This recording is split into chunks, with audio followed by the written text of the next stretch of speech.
une longévité au pouvoir, c'est parce qu'il y avait le général Pierre Semengue. Sans le général Pierre Semengue, Biya serait tombé le 6 novembre 1982. Mais le général Pierre Semengue est actuellement affaibli.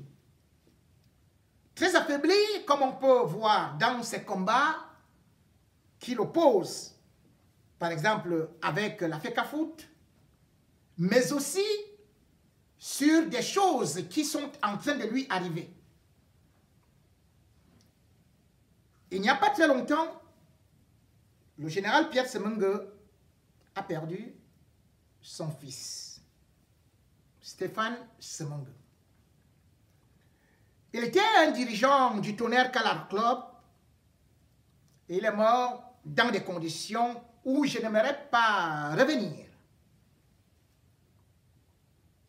Mais surtout, le 28 décembre 2020, la fille de Stéphane Semengue, étudiante, et qui elle aussi s'appelle Stéphie Semengue, beaucoup aimée par son grand-père, est morte dans des conditions terribles dans la cité universitaire avec une explosion de bouteilles de gaz. Les enquêtes que nous avons menées font des révélations très graves.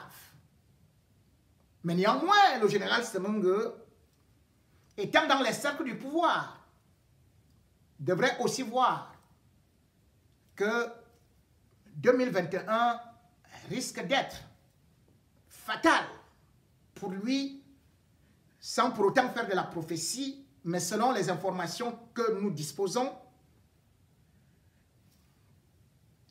toutes ces choses qui sont en train de se passer autour de lui ne sont pas si simples. Le général Semengue comprendra finalement que, avec Paul Biya, il n'y a pas d'amis éternels. Pour ceux qui ne connaissent pas assez l'histoire, on pourrait revenir sur le cas du général Semengue qui a sauvé Paul Biya et d'ailleurs qui a été le seul général de l'époque nommé par Amadou Ahidjo qui a fait des études à Saint-Cyr, je ne vais pas y revenir, mais qui, le 6 novembre,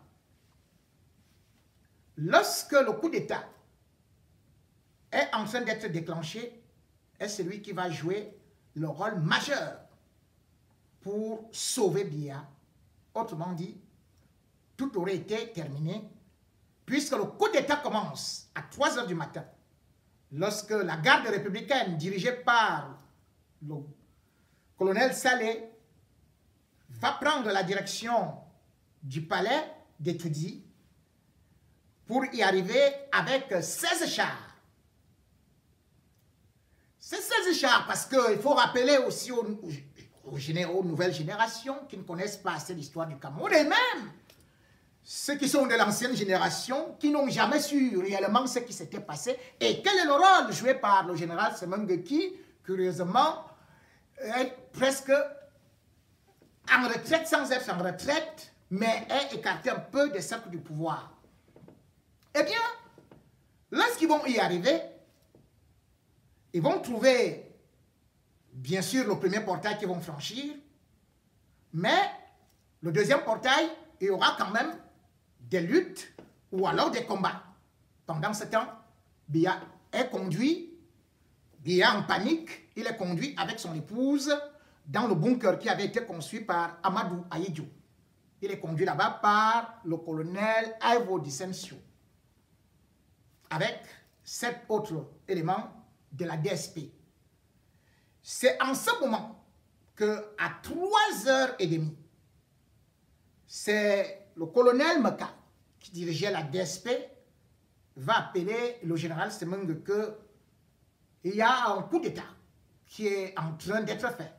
Le général Semengue se trouve chez lui et au moment où il est informé, Immédiatement, il se rend compte que son épouse lui dit, ils sont déjà devant. Il y avait 2 chars. Ces 2 chars qui avaient déjà bloqué son entrée. Et des tirs de sommation vont commencer parce qu'ils voulaient le prendre. Mais le général Semeng va jouer certainement un rôle héroïque dans la mesure où il y aura des échanges de tirs. De ces échanges de tirs, lui, il avait juste un pistolet avec 4 grenades, alors que les mutins avaient 2 blindés. Il sera blessé sur le bras droit, donc il va recevoir 2 balles. Donc, entre 3h30 et 5h30, on n'a pas réussi à le prendre. Et Dieu seul sait, là encore, c'est un mystère, puisque étant là-bas, c'est lui qui va donc appeler le colonel Mpaye à Douala, de venir avec des renforts à Yaoundé. C'est lui qui va contacter Koutaba, de faire aussi venir l'armée de l'air. Bref, c'est lui qui va aussi contacter d'autres, tels que Benaïm Pékin, qui a joué un rôle primordial pour aller libérer le palais. Le général Semeng va sortir de là, comme je vous ai dit, dans des conditions dont lui seul sait. Et va se retrouver donc en train de diriger la manœuvre pour essayer de récupérer les points stratégiques qui étaient par exemple, parce que les mutins, ils étaient en réalité, bon, on peut dire 1100, parce que la garde républicaine était constituée de 1100 gendarmes, l'armée camerounaise, tous les effectifs confondus, avait 12 000 personnes. Mais la garde républicaine était majoritairement constituée de nordistes et qui avait décidé de faire ce coup d'état-là le 6 avril, parce que le 4 avril, Biya les avait tous relevés de la garde républicaine pour les balancer dans la gendarmerie. Et le coup d'état qui, semble-t-il, aurait été programmé pour juin, avait donc été précipité. Le général Semeng va donc jouer le rôle central, puisqu'il va retrouver André Tchungi pour diriger la crise en tant que chef d'état-major. C'est donc lui qui va tout organiser de telle sorte que on sait que la radio nationale qui avait déjà été prise à 13h, parce qu'il y avait d'ailleurs eu la lecture du communiqué des putschistes qui annonçaient qu'ils avaient déjà dégagé Biya du pouvoir. Ils avaient déjà aussi réussi à récupérer le quartier général qui avait quand même 2000 hommes. Mais comme ils étaient assez bien entraînés, bien formés, ils avaient réussi à mettre le quartier général à plat. Ils avaient réussi à récupérer l'école de police d'ailleurs. Mais avec les renforts qui sont donc venus, c'est là où il y aura la contre-attaque, de telle sorte que aux alentours de 19h, quand Koutaba arrive, on va délivrer, par exemple, on va libérer l'aéroport de Yaoundé, et on va aussi libérer le quartier général, on va libérer l'école de police, ce sera même vers 15h que l'école de police sera libérée.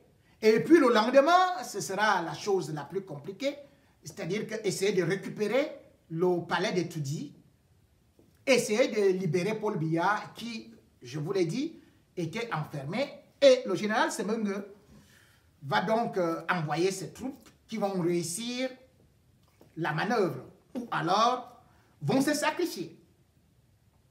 C'est le lendemain, aux alentours de 9h, que les derniers combats auront lieu. Et puis, après ces combats, le général Semeng, selon ce qu'il raconte, était donc parti voir Biya pour lui remettre son arme et lui dire que les mutins ont été écrasés. Bilan des courses, ou alors de la guerre, ou de ce coup d'État, il y a eu, selon les sources officielles, 70 morts et 1300 prisonniers, mais RFI avait annoncé 500 morts, BBC avait d'ailleurs annoncé 2000 morts, et d'autres sources parlaient plutôt de 6000 morts. Bref, beaucoup de sang avait beaucoup coulé, et c'est comme ça qu'il avait sauvé Biya, et c'est comme ça que, bien sûr, Biya par la suite va lui faire confiance, mais va essayer aussi de multiplier d'autres nominations. Actuellement, Biya a été coupé du reste du monde. Et bien sûr aussi, depuis le 2011, le général Semeng est un peu mis à l'étroit et bien a développé d'autres nouvelles dents. Et comme il y a le gré à gré qui est en train de vouloir se jouer, eh bien, selon les sources sécuritaires, l'entourage trouve que le général Semeng peut être très dangereux, très nuisible, donc il faudrait l'éliminer en 2021. Je ne dis ça que pour donner l'alerte. Je ne suis pas prophète. Mais quand j'ai certaines informations, je peux bien donner comme ça. Tout comme lorsque beaucoup ont regardé le discours de Paul Biya, ils ont été surpris d'une image d'un homme à bout de souffle, une voix rocailleuse, un homme qui n'avait plus cette énergie, cette force, mais surtout un homme qui souvent s'occupe de son côté extérieur, puisqu'on l'appelle toujours Paul Biya, toujours Shoga. Et d'ailleurs, c'est comme ça qu'on chante. Mais le peuple camerounais a été surpris de constater que Paul Biya n'avait pas de dents. La dent de Paul Biya, par rapport à son âge, ne devrait pas être une raillerie parce que quand on vieillit, tout comme la maladie, tout le monde y passe. Mais sauf que c'est la première fois qu'un chef d'État se retrouve avec une bouche édentée. Même Mugabe, qui avait 92 ans, n'avait pas une bouche édentée. Même Bouteflika, qui était presque mourant sur un fauteuil roulant, n'avait pas de boulevard au niveau de sa bouche. Et du coup, on s'interroge. Qu'est-ce qui a bien pu arriver à Paul Biya pour perdre les dents? Et pourquoi n'a-t-il pas mis une prothèse alors qu'on sait par exemple que même les cheveux sur la tête, Paul Biya a souvent la calvitie et subitement on revoit les cheveux qui poussent, ce qui signifie qu'en fait on lui fait ce qu'on appelle les greffes capillaires. Paul Biya ne peut donc pas se présenter avec une dent qui a sauté, on ne sait pas si c'est une ou si c'est deux, sans pour autant prendre cette attention, de l'attention. Paul Biya, même à son âge, les cheveux, tout le monde sait, il les entretient, sont toujours noirs, alors que normalement il devrait déjà avoir des cheveux bien blancs. Preuve qu'il fait donc aussi attention à tous les détails.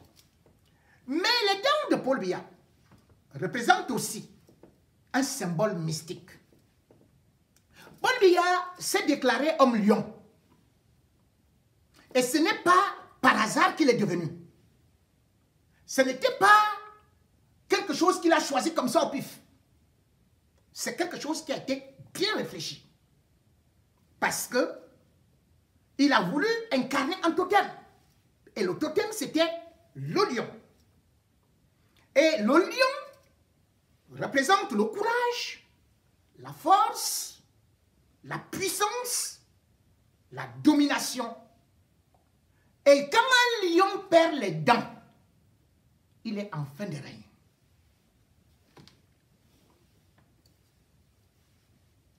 Un lion sans dents ne représente plus un danger pour le bétail, ou plutôt pour les gibiers. Puisque ce sont les dents des lions qui sont d'abord sa première arme. Et si on parle de ces dents qui sont parties, ça arrive aussi avec une succession d'autres choses que Paul Biya a connues depuis un certain temps, lui qui incarne le lion.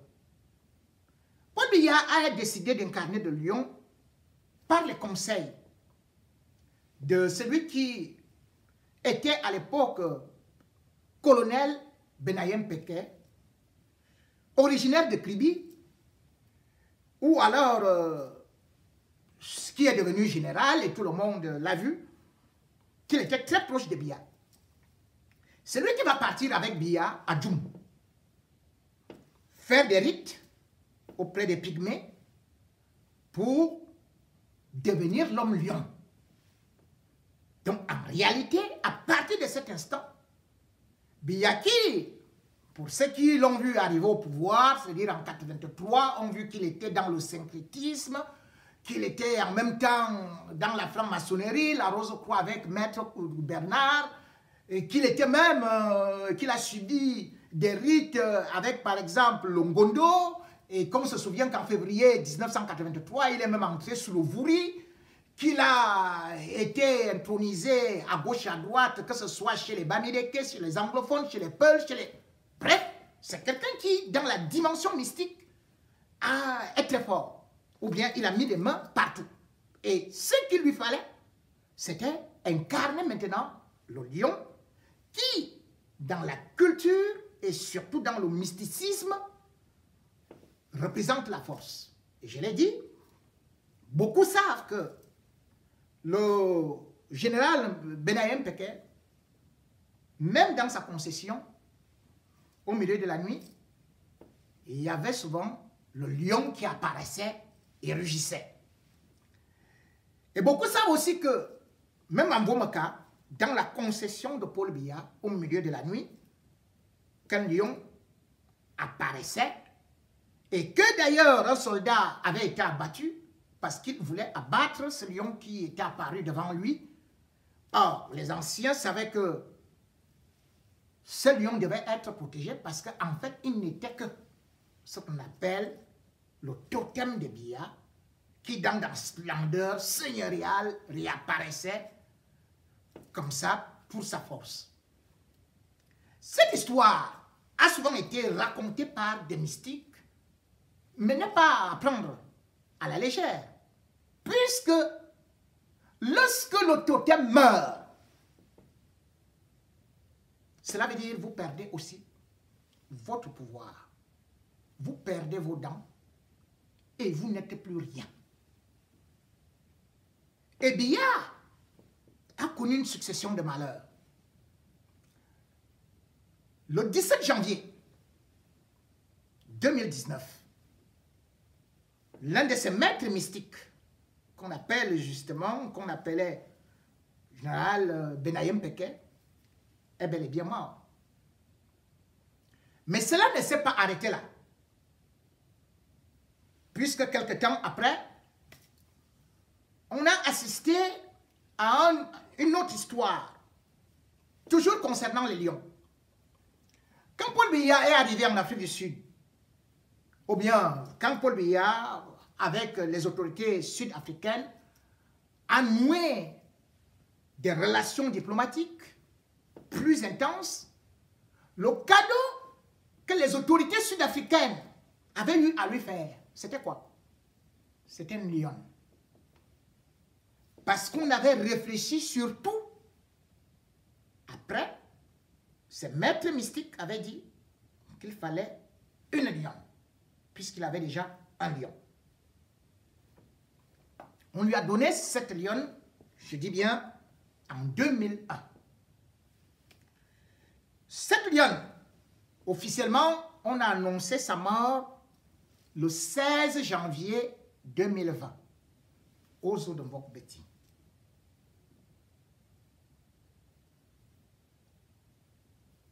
« 2020 a beaucoup secoué Biya. Et d'ailleurs, beaucoup ont dû constater que depuis un certain temps, il ne parle plus de homme-lion. Il parle plutôt de Nomidi. Je vais y revenir. Et pourquoi? Le 23 mai, il y a un autre événement qui va arriver. Paul Biya va perdre un autre grand mystique qu'on appelait le lion de la Haute-Sanaga. Je crois qu'il devait s'appeler Amati René de Gaulle. Il était un chef traditionnel et en même temps, il était le maire de Mbandjok. Sur le plan mystique, on le disait intraitable.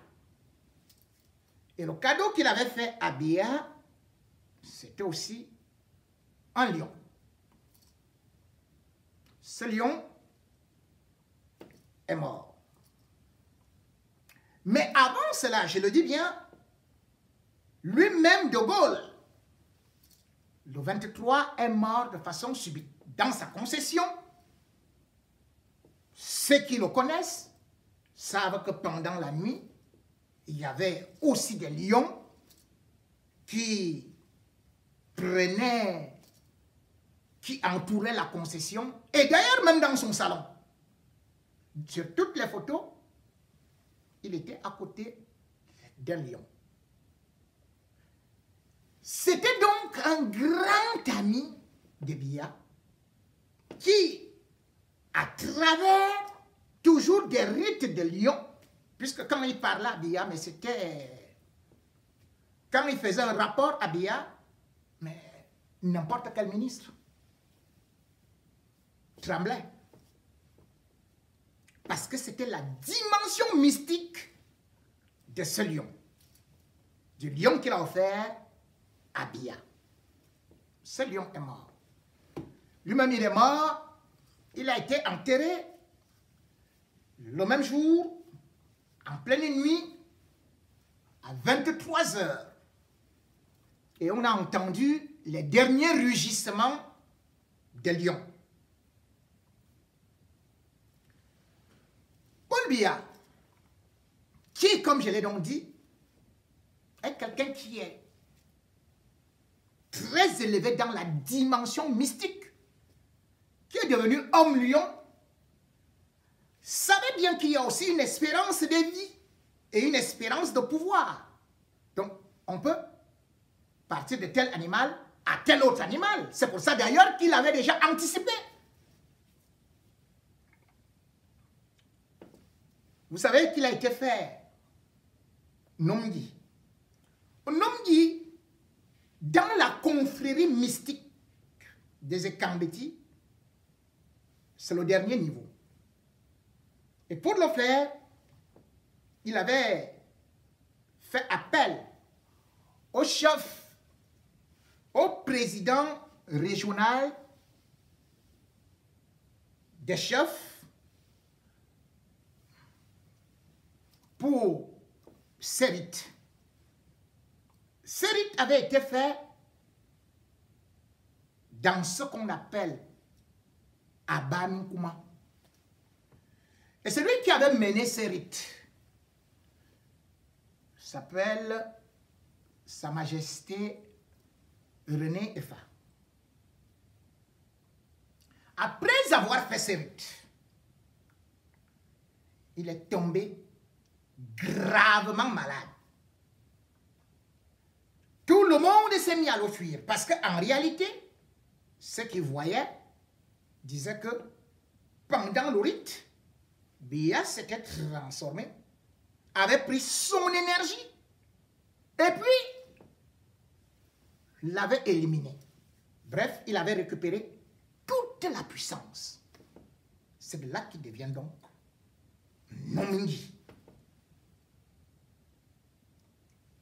Ce qui a été dit par la suite et qui voyait déjà 2020 comme une année de chute ou alors de dégringolade et que ça allait partir de façon progressive, qu'il allait perdre son pouvoir.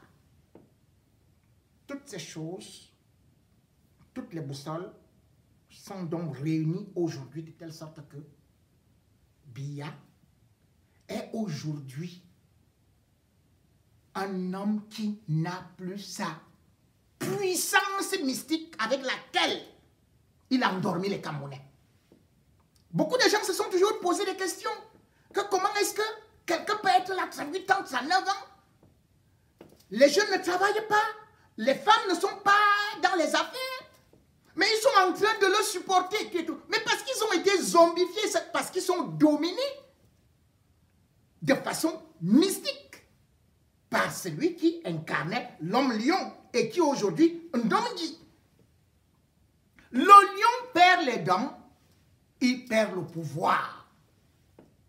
Telle est la situation et l'explication claire, nette et limpide aujourd'hui de cette absence d'énergie d'un Biya qui se retrouve comme un vieux lion en cage et dont les Ngongo ont rapidement compris qu'il est sur la pente déclinante et qu'il faut récupérer le pouvoir. C'est pour ça que j'ai parlé aussi des menaces qui pèsent sur ce mangue. Parce que tout au moins au niveau de l'armée, parce que tout au moins au niveau de ses connaissances, il peut encore agir. Je vous dis d'ailleurs que quand il avait agi, il était suspendu. Hein? Il était suspendu, il avait été mis à l'écart parce qu'il avait accompagné à cette époque-là, je crois, Aïdio qui devait rencontrer Mitterrand. Donc, un général comme lui, qui connaît, qui était le premier et qui a formé quasiment tout le reste, est stratégique pour qu'il puisse défendre encore certains intérêts. Et d'ailleurs, il n'avait pas manqué de dire que si jamais Frundi tentait de prendre le pouvoir en 1992, le Cameroun allait sombrer dans une guerre civile. Biya sans les dents, ce n'est pas une moquerie. C'est juste des signes d'une vie qui s'assombrit, d'une nuit dans laquelle il est en train de se plonger pour que naisse le jour, la renaissance dont parle Maurice Kamto, qui dit aux Camerounais, coûte que vaille, il y aura une victoire. Quand un peuple a été maintenu en esclavage par la magie noire, la magie blanche, la sorcellerie, les rites magiques, les totems. Ce peuple, quand il se libère, personne ne peut l'arrêter. Maurice Kamto vous a parlé de façon prophétique. Et ça, il faut aussi le savoir. Tout comme, en cette nouvelle année, il faudrait, comme j'ai voulu avertir à certains, avoir aussi certains petits signes de ce qu'ils devraient faire et aussi de savoir que cette année qui a 365 jours, qui peut avoir 8760 heures, a aussi peut-être 52 semaines, 104 samedis et dimanches, mais des jours qu'il faut aussi éviter parce que le monde n'est pas seulement ça. Nous ne faisons pas de la sorcellerie, mais ce sont les mages juifs qui nous ont donné quelques petits jours interdits ou en 2021, voulais-je dire, il faudrait certainement éviter ces jours-là de pouvoir sortir, de pouvoir entreprendre quelque chose, de pouvoir faire quelque chose de sérieux, parce que ces jours-là sont considérés comme les mauvais jours de l'année 2021 qui, bien sûr, ont commencé avec le premier. Donc, les jours qu'il faudrait donc éviter, janvier, le mois le plus dangereux.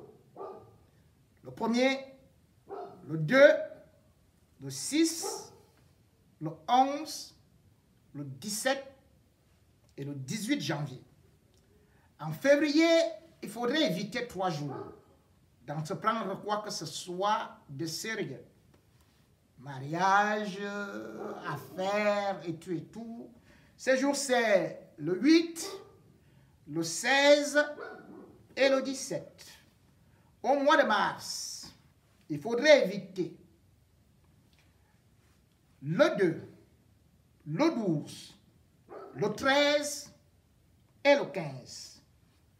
Au mois d'avril, il faut éviter ce jour qu'on appelle souvent poisson d'avril, le 1er, le 3, le 15, le 17, le 30. Au mois de mai, il faudrait éviter le 8, le 10, le 17, le 30. Au mois de juin, il faudrait éviter le 1er, le 7, le 10. Au mois de juillet, le 1er, le 5, le 6. Au mois d'août, encore une fois, le 1er, le 5 et le 6. Au mois de septembre, encore une fois et toujours le 1er, le 2, le 15, le 18, le 20. Au mois d'octobre, le 15, le 17. Au mois de novembre, il faudrait éviter le 1er, le 7, le 11.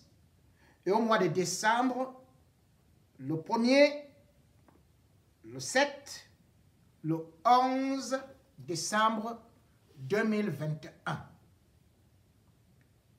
Ceci étant, sans pour autant vouloir continuer le plus longtemps possible parce que j'ai déjà épuisé tous vos gigas pour ceux qui sont en Afrique, nous allons donc une fois de plus